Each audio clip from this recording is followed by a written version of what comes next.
But as you see your company, whether it's a year, 10, 20, whatever down the road, and maybe your legacy, what do you want the legacy of AHA as well as maybe your own to be, when you look back in 15, 20, 30 years from now? Personally, I'm motivated professionally, not just to make a great life for myself and my family, but to make a great life for as many people as I can. And it's super rewarding to be part of an organization that is growing and creating opportunities where friends and family and connections can work, and we can all do well together. What's up, everybody? Thanks for tuning into another episode of the Be Bright podcast. Today I have Taylor Janis on here with AHA. And Taylor, if you don't mind just giving the people a little bit of a background of your story and a little bit about AHA. Yeah, you bet. One thing that's unique about my background is I was homeschooled. Oh. And which shaped a lot of my life and how I approach business for sure. But so I grew up in Texas, Katy, Texas, outside of Houston. Texas, hell yeah. Mm-hmm. Great place to grow up. Katy's very much like Gilbert. It's a bubble. Okay. And I had 4 siblings that I did homeschool with. And my parents were super involved in the community. I grew up LDS. That's what brought me out here to Arizona. Okay. I served a mission for the church, and I don't know how much you want me to go into, but up to you, Doc. Yeah, that's just the sure, groundwork for my growing up. Yeah, and a couple questions on that. No offense to people who are homeschooled. I think it's an interesting thing, especially in today's day and age. Like, I don't have children that aren't pets, but I don't have children. And I feel like I was kind of on the side of like growing up. I had some cousins that were homeschooled till like 9th or 10th grade. And people I've met, like, sometimes socially there can be a little bit awkward. Maybe it's they don't get the community from going to school, but like, you've turned out pretty normal with it. But I mean, I guess from that, you talked about it kind of shaping your upbringing in business and stuff. But do you want to talk a little bit more like some of maybe the things you learned or how you were taught that you feel like has helped you now? Are you still paying the electric company for power every single month? You're not only losing money, you're investing in someone else's future, not your own. Bright Home Energy has over 400 5-star reviews and over 100 5-star reviews on the BBB. That means real homeowners just like you are already making the switch with quality and peace of mind. We are the preferred solar installer for Solar Edge Technologies in Arizona.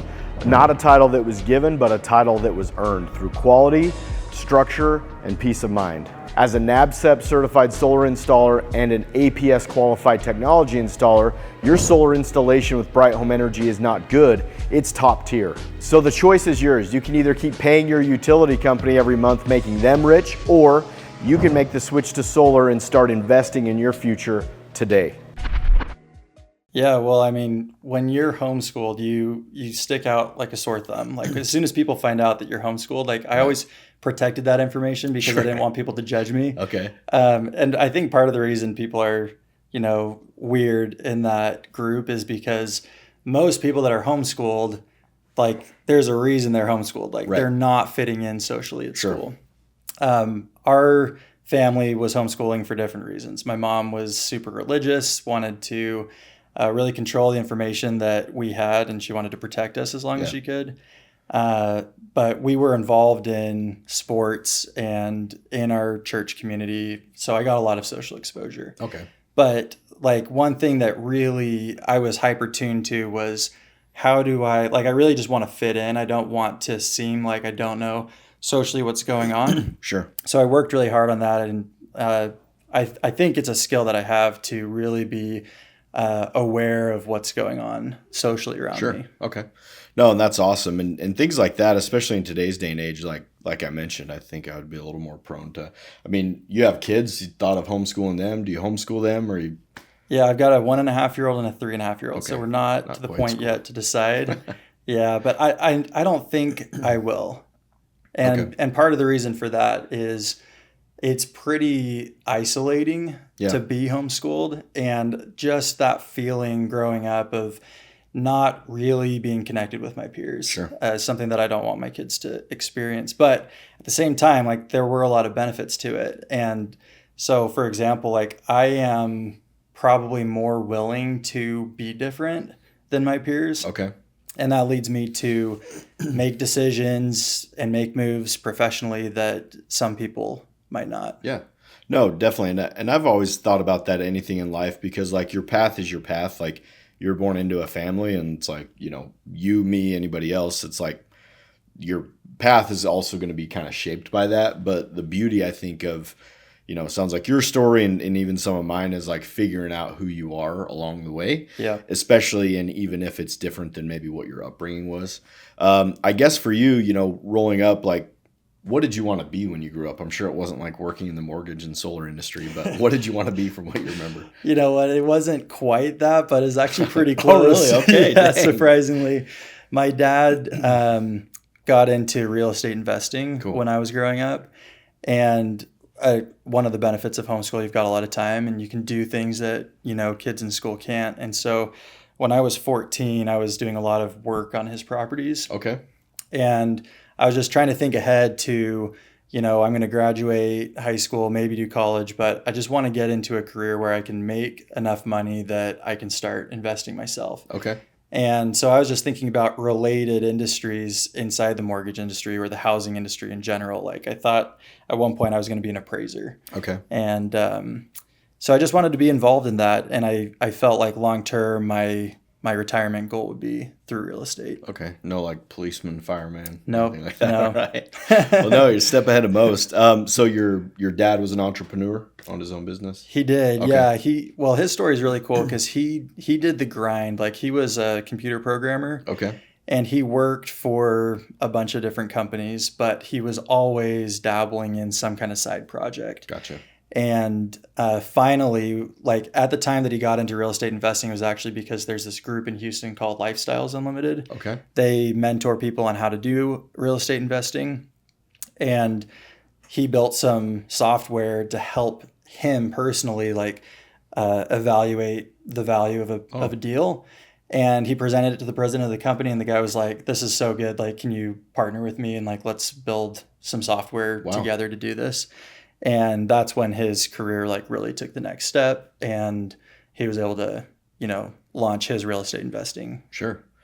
No, and I think there's something to be said for that, because like I grew up with parents that were entrepreneurs, or at least outside of the normal box. When it comes to solar, most people we deal with, being even real estate, mortgages, by and large, you're a 1099 contractor where, no one's really telling you what to do, what not to do. You can do anything to kind of generate business. And it definitely takes a specific mindset. Do you feel like early on that kind of planted seeds for you to be like, hey, I know there's more out there than just kind of the 9 to 5? Totally. Okay. Yeah. Yeah. My dad got me involved in like a mastermind group when I was 16. So I was, interacting with professionals trying to break free of their 9 to 5 and create some product or service that they could be their own boss. And so that was super formative. And then watching my dad, become a partner at this group and get into investing, it really did set me up to have a mindset that is very entrepreneurial. Awesome. Yeah. And as we kind of get into this, so you grew up, shared a little bit about your background. I think it's, one of the most interesting things, like I guess for you, is kind of how the journey begins. So you kind of learn these skills, you had these thoughts and what you learned.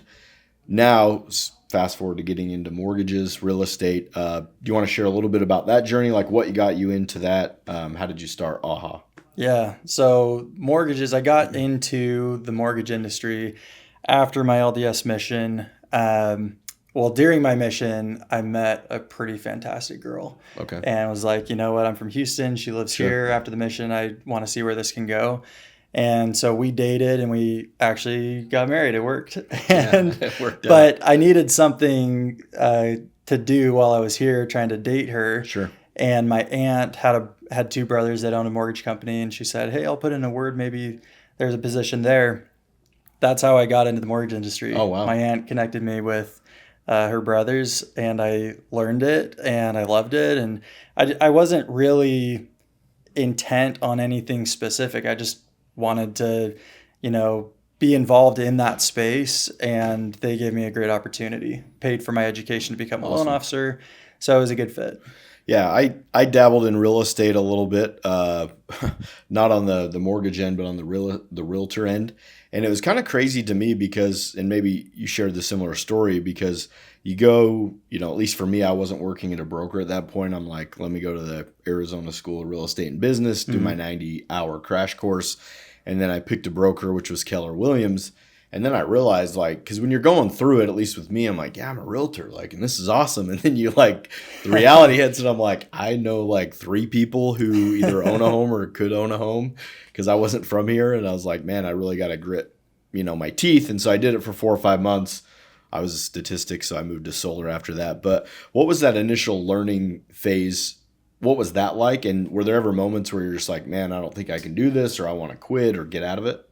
You know what? The company that I worked for, their business model was they invested all their marketing into relationships with home builders. Oh, wow. And so there was a lot of opportunity just coming to your desk. It wasn't a position where you really had to go out and shake the bushes and cut your teeth. If it had been, I might have been in a similar position to you. I just didn't have a lot of connections at that time in my life. So it was a good fit for me because they trained me on the industry, helped me get my license, and provided leads for me to work. Sure. And so for, 3 years, that worked great for me. Yeah. And 3 years in, maybe not even that long, 2 years in, again, that entrepreneurial spirit, Sure. The 9 to 5 was killing me. Right. And I had a cousin in California who was starting a solar company and wanted me to come out and be part of it. So I was like, you know what? I'm going to do this. Take a risk. I'm young. Sure. Me and my wife didn't have kids at that point. We had no money in the bank, but we're like, let's do this. Right. And so we did. We went to California, and I knocked doors for the summer and sold a couple accounts. Didn't get paid for them, ran out of money, and called my old boss up and was like, hey, man, I think I'm going to go to school. Can I work part-time or do something remote while I just get through school? It was a really painful experience to try something and fail. Yeah. Well, I don't even want to say the word fail, but it didn't go the way that I expected. And of course, you got to have money to survive. Sure. And so I was at that point in my life, you know what? Entrepreneurial shit sucks. And I don't want to be part of that. Let me go become a dentist or something there's a road to follow that yields good income, but you got to trade time for money. Yeah, no, for sure. And so you got done doing solar. Did you go back to school? What was kind of your plan from there? Because obviously you're like, hey, can I do mortgages part time, go to school? But then you obviously found yourself back in the mortgage space full time. How did that go? So I didn't have enough money to put down a deposit on an apartment. Okay. So my brother in Utah let me and my wife move in with them. Cool. For the summer, for the rest of the summer. And I, like I said, called my old boss, and he was like, we had left on great terms. He was like, sure, you can work part-time. If you want to go to school, that's great. And so my plan was in the fall, I was going to go to BYU or UVU. And what ended up happening is an opportunity presented itself at that company to be a manager and help open a new division. Oh, cool. And it was from an income standpoint, the opportunity that I was hoping to get after 4 years of college. Gotcha. So me and my wife talked about it, and we're like, let's do this. Right. This is the right thing to do. And so we moved back to Arizona, and for 5 years, I worked with my old boss in more of a direct way. And he and I, for 5 years worked together and built a cool division in this company. Awesome. And what was the division focused on? So the mortgage company I was working for specialized in manufactured housing, and specifically construction to perm lending. So one-time close, FHA. Someone wants to build a new manufactured home. Yeah. You can get a loan where you close up front, then the home construction begins. Gotcha. Once it's ready to move in, the loan modifies, and you're in a 30-year fixed rate FHA loan. But in that manufactured housing space, there's a popular loan program that a few lenders do, which is called a chattel loan. Mm-hmm. It's a personal property or a personal, property loan that you can use just to buy the home. Okay. So you can put the home on rented land in a community, land you own, but Sure. it's not tied to the land as real property. Nice. So we built that new loan program, and I helped market it and get it out. Okay. And so going through that, and obviously the last several years in real estate as well as solar, which we'll pivot to in a bit. I mean, it's been kind of wild. COVID happening, and then like the post-COVID where interest rates were in the 2s. Yeah. And now they're, I don't even know what they are now, but they went up 7, 8, whatever. Mm-hmm. I guess in that time, like how did you kind of adapt to those things? Do you have any like either really good experiences that kind of stand out or some really kind of crazy experiences that come to your mind over the last maybe specifically 5 years? Yeah, well, that company was cool. Like the manufactured housing space is a little bit insulated because when interest rates go up and housing gets more expensive, this demographic of buyer that would normally be getting into entry level stick built or site built Right. homes, the traditional homes you think of, they're more apt to look at more affordable options. Sure. And so volume stays pretty consistent. And so through interest rate fluctuation, the company stayed consistent. So I didn't feel that shift so much. Okay. And after I left the one summer of solar, I wasn't involved in that industry. So I was Sure. kind of watching things from a distance, Right. but I didn't really have to experience much upset in the industry when everybody else was way more impacted. So Sure. if you work for a lender or a brokerage where you are more, in a position where you've got to cut your teeth and you've got to bring in your own business, you freaking killed it in Right. 2020 Right. when rates dropped. Everybody was refinancing. Yep. People made a ton of money. And then when rates went up, mass layoffs Yep. and everybody loses a lot of their income. So you have to ride that. And people who've been in the mortgage industry for a long time, they know how those fluctuations go. They know that they're going to ride through it, and so that they're fine. But it's the people who are new to the industry that get caught in the crosshairs of that cycle that feel it the most. Yeah, no, I mean, I have some friends that are, in that space, and yeah, it seemed like, 2020 through 2022 was just wild, and money was printing, and the last few years definitely have had to adjust. Mm-hmm. Okay, so you worked with your aunt's brother, did that for a while. What was kind of the turning point, I guess, to start your own thing with AHA, and how did that develop? Yeah, so part of my decision to go back to this mortgage company, my aunt's brother, who was my boss, was I really looked at this guy as a mentor. Cool. And he and I had conversations that made me feel like, there could be great opportunity here at Cascade, this mortgage company, but there may be opportunity to do something together at some point in the future. Sure. And he and I both reached a point in our career at Cascade where we were ready to do something different. And so the concept of AHA and our partnership with Hoper, which is a social innovation company, it came from looking at the mortgage industry, especially coming from the affordable housing side, Okay. and seeing two problems. And those two problems are, one, the ability that people have to cover their down payment and get into a home. It's not as easy as it used to be. Right. FHA requires 3.5% of your purchase price, and conventional requires 5%. And with cost of living going up, and this is 2023, we launched in 2023. So we were looking at interest rates going from 3% to 7%. Right.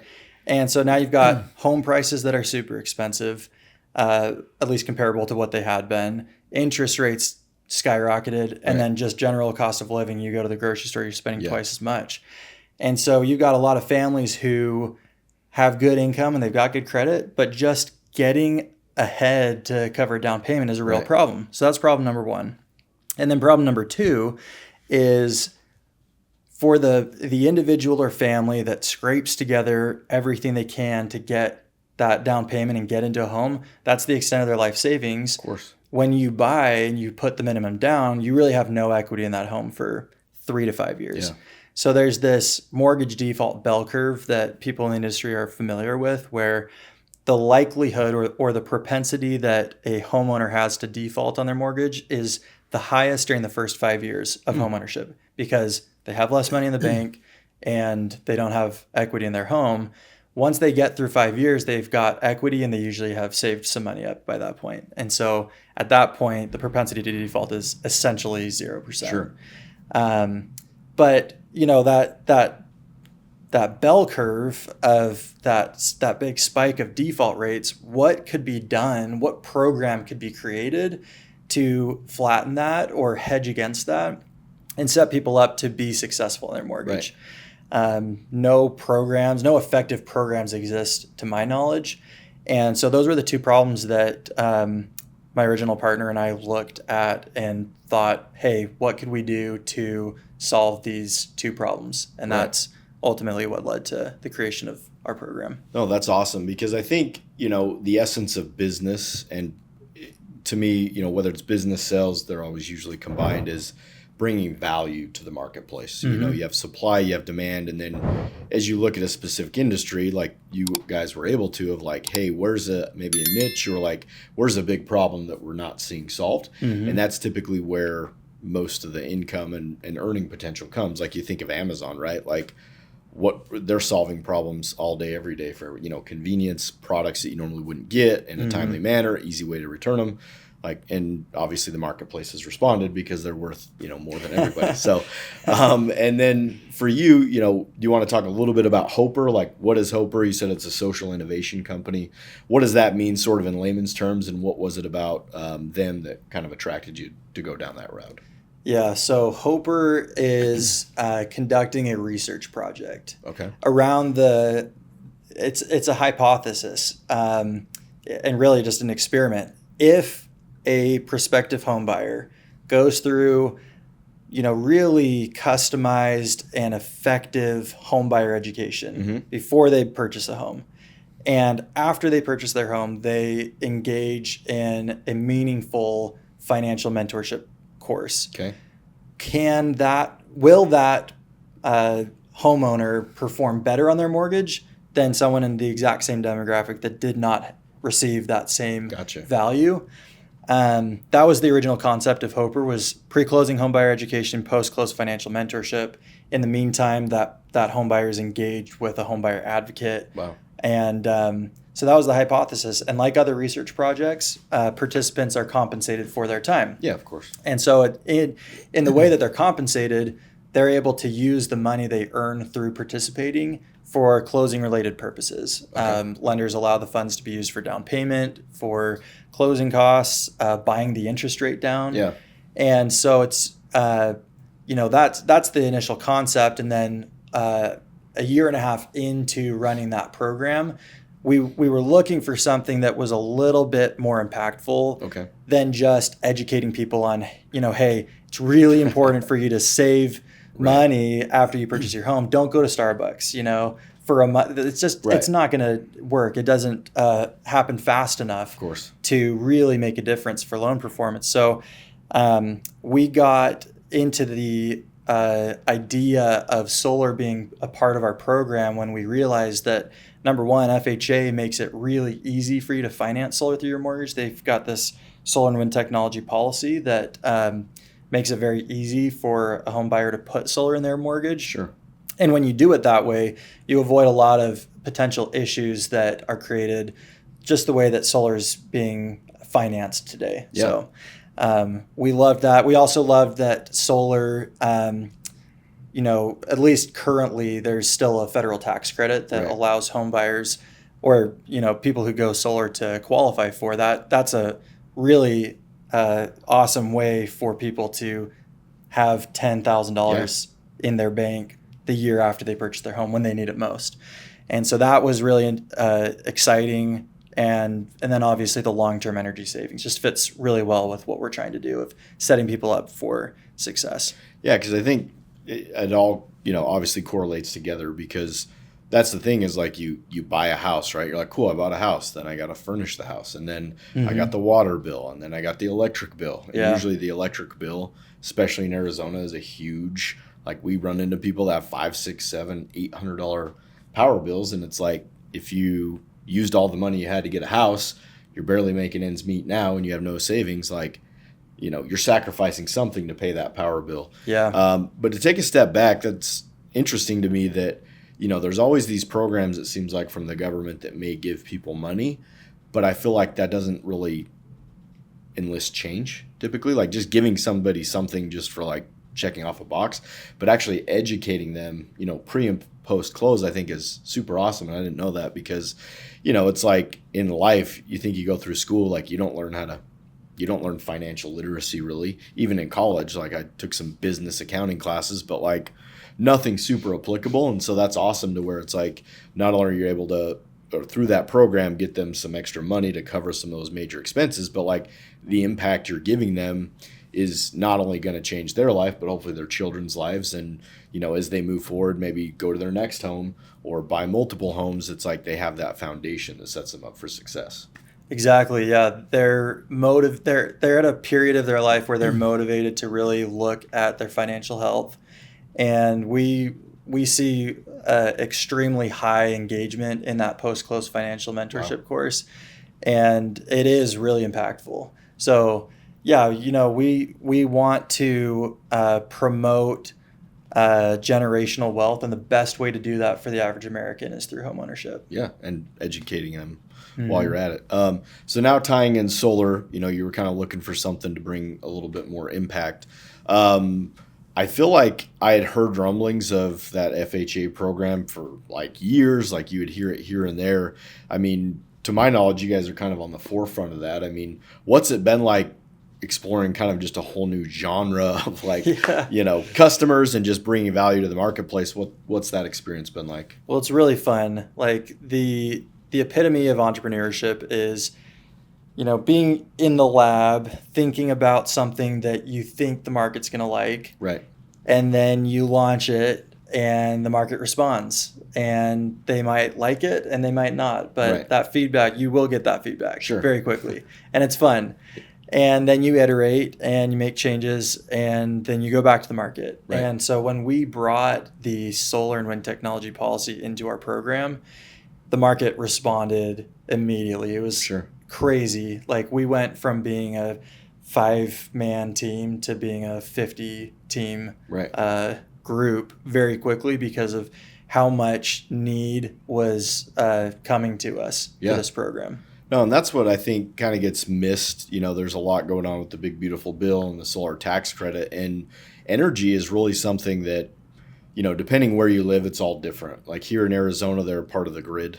Texas is deregulated, so you guys are obviously working in multiple different markets. But I think with the evolution of AI and data centers, it's something that I think is kind of being overlooked of like the importance on sustainability and the homeowner having that opportunity to do it. And that's what to me is most discouraging about the tax credit. Like we have videos out, like in some ways for the industry, I like the idea of no tax credit. I think it gets out kind of those people who are just in it for the money, and it will get figured out. But more than anything, the most discouraging part is they're trying to find ways to allow corporations to keep getting that, solar farms and things like that. But like the individual homeowner now is like, okay, my opportunity to create my own power is going to go up exponentially. But it seems like your program could or would be designed to kind of make it through those changes, right? I mean, what are your guys' thoughts on that and just overall general feeling with that program moving forward? Yeah. Well, our feeling about the tax credit going away is we'll hate to see it go when it goes, right? Because of the value that it provides to our participants. But it's definitely not the reason our participants are engaging in the program and are wanting to participate. Primarily, it's the homebuyer incentive that they're able to qualify for by participating in the program, and additionally, knowing that they're going to be prepared much better for homeownership by going through our course. Yeah, and us, partnering with you guys to an extent on the program. It's been an awesome experience, and it's been cool from the other end is having worked in real estate for a little bit. I have friends that are in the industry, and it's something that, they haven't really heard of, and seems to be something that it's like, oh, that's really interesting. I never even knew about that, never heard about that. I guess if you were to simply explain it, how is it a win for the customer? How is it a win for the lender and the real estate agent involved? If you kind of want to walk through that win-win in the most simple way that you can. Yeah, I will try.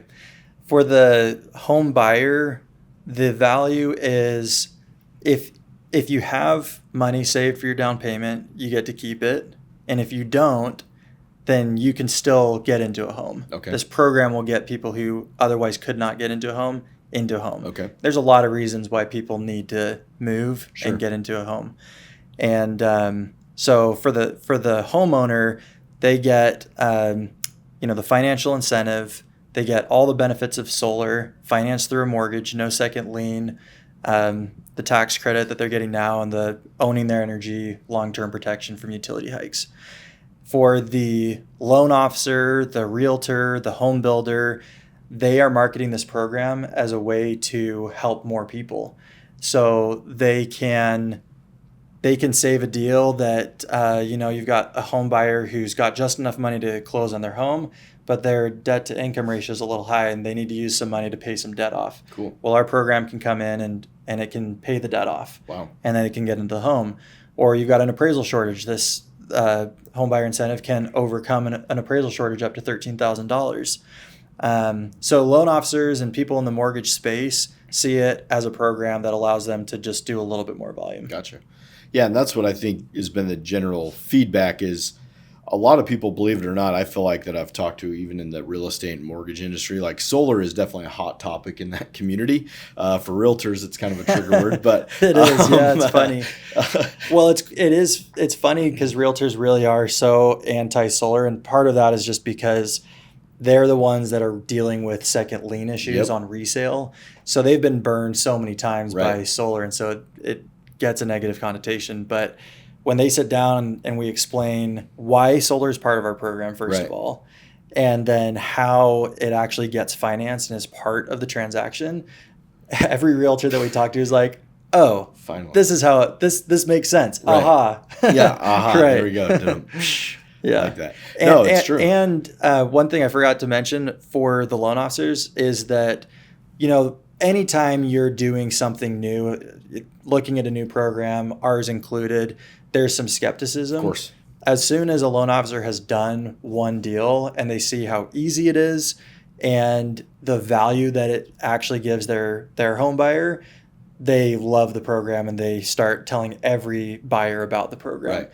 And so that is encouraging to us. Like, it would be terrible if we were really good at convincing people to use the program, but they only ever used it one time. Right. It's such a compliment to us that, to my knowledge, any loan officer who has used the program at least one time has subsequently referred clients to us after that point. That's awesome. So the belief that the program is doing something that is positive for the home buyer is part of the psychology as well. Yeah.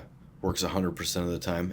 Every time. No, that's awesome. And especially from the real estate standpoint, I can't emphasize enough how easy this makes it to move the home with solar. Yeah. Because what we found is solar is definitely a value add, but when you talk about second liens or a lease where a third party actually owns it, and every company has their own little hoops that you have to jump through if you're trying to qualify for the home and the solar system. I mean, this is all just contained in the one mortgage. So that gets paid off. The new owner buys it. It's already just part of the home, and there's no added bill other than any extra. And that's what's cool is because our customers that initially typically buy a system cash, they receive those benefits, but most people don't have that opportunity to spend $20,000, $30,000, $40,000 cash on a solar system. And so having a program like this just gives them all the benefits of essentially having it cash. Yep. Not to mention with the solar lenders, there's liens, there's dealer fees where there's extra lending fees where somebody, to buy down a rate might be paying an extra 30-40% on top of what the system price was, let alone if you span that out over 25 years. I mean, the math they might pay 3 times for that solar system, whereas with you guys, it's just once and rolled into the mortgage. Well, it's funny because a friend of mine got into solar a few years ago, he came over to my house and he's like, "Hey man, I noticed you don't have solar on your house." And so I was like, "Hey, let's talk." So he, helped set me up. He got me a good deal on a system, Yeah. but we financed it Sure. with Good Leap and 30% dealer fee. And, um, you know, a year later, I launched AHA. Right. And so now looking back, I'm like, man, it would have been cool to refinance with an FHA loan Sure. and get it into my mortgage and do it so much better. But yeah. We live and we learn. And if you don't mind talking a little bit about that, I thought I heard rumblings too that it's not just for new home buyers, Yeah. right? What Right. what other opportunities if somebody's already in a home? How could they take advantage of the program? Yeah, so it's the program's designed to improve loan performance, really. Okay. Get people into a better financial position than they were before or otherwise could have been. And it's not designed for someone who's buying investment homes or a second home, vacation home, someone who's got their down payment covered plus, a year, 2-3 years of reserves where Right. they're in a strong financial position. It is designed with a first time home buyer in mind, but that's not a requirement. It doesn't have to be your first time buying. The home just has to be your primary residence, and you have to be approved for an FHA mortgage with a lender that participates in the program with us. And at this point, 11 of the top 20 mortgage companies in the country are participating in the program. So we've got Guild, Fairway, Cross Country Mortgage. We've got some wholesalers like the Loan Store and EPM. A lot of lending options exist out there. So it's not like this, unique. You got to fit into this box. Yeah, there's a lot of options out there for lending. No, that's awesome. And I would assume just hopefully, we've heard for years interest rates are coming down, but maybe more people have the opportunity to refinance and look at that as an option. Yeah. And refinancing is another avenue that this program works for. Cool. And I think that's important too, that if anybody's looked into solar before, maybe they're like, hey, I haven't went solar because I'm going to move. Like this would definitely be the program to take advantage of. If only they knew what they don't know, which is the lending fees and the liens and just different nuances that the solar lending space is great because it allows people to have ownership or to lease a solar system, but it doesn't mean it's the only way to do it. And a program like this is definitely an ideal way to take advantage of new home ownership matched with solar, which is APS. They just announced a rate hike of 14% starting next year. It's like, what a coincidence after all the tax credit stuff. Yeah. And I guess for you, as you think of your company, I think it's cool that you guys are actually making a visible impact. You got to start a business to earn money, obviously, but as you see your company, whether it's a year, 10, 20, whatever down the road, and maybe your legacy, what do you want the legacy of AHA as well as maybe your own to be, when you look back in 15, 20, 30 years from now? Yeah, I love that question. I think it's important to take time regularly to think about that, to make sure that you're, on the right track with the destination in mind. And the legacy of AHA is that it is making homeownership more attainable and sustainable. And the proof of that is in every participant that enrolls in the program. And the program is going to continue to develop and evolve. We're going to continue to improve the quality and the effectiveness of the education and the mentorship. Solar is part of the program right now. Who knows what the program will look like in 5 years? As long as solar is viable, as a way to put our participants in a better position, Right. It will be part of the program. And, we're always looking for other ways to add value to homeowners. And so that's the legacy of AHA. And then personally, I'm motivated professionally, not just to make a great life for myself and my family, but to make a great life for as many people as I can.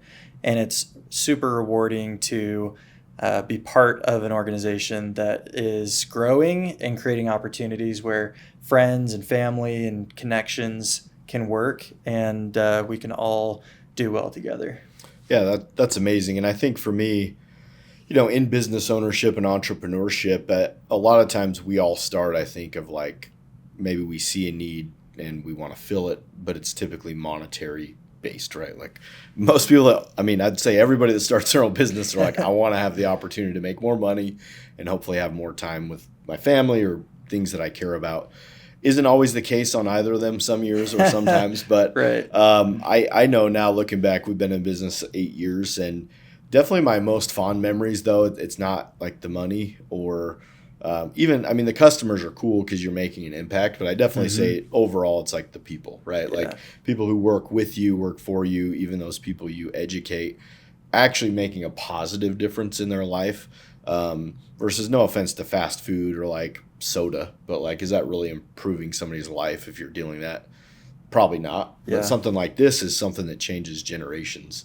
And I think that's where, as I look back, and I'm sure you will too, that it's like that's what lasts. Those are the impacts that you can do so much for yourself and your family, and I think that's where it starts. But being able to have it's almost like an honor to be able to be like, hey, I don't even know how many people I've touched for better, but knowing that all those seeds of good you planted will always come back around. Yeah, it really is a dream. Like the trifecta to me professionally is, can I make great money doing something I love with people that I love?